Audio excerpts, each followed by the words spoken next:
Spices కూడా వేసుకొని మంచిగా అయితే కుక్ చేసుకుందామండి.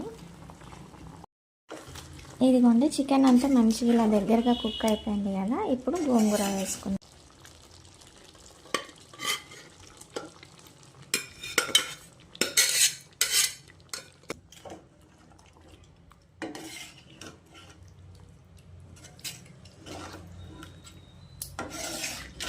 సేమ్ మనం దావత్తో తింటాం కదండి, ఆ టేస్ట్ అయితే వస్తుంది.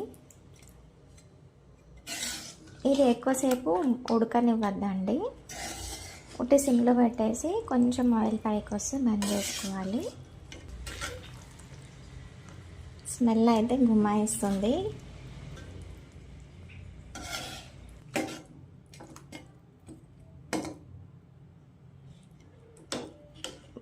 వీడియోస్ నచ్చితే లైక్ చేసి సబ్స్క్రైబ్ చేసుకోండి. Thank you so much.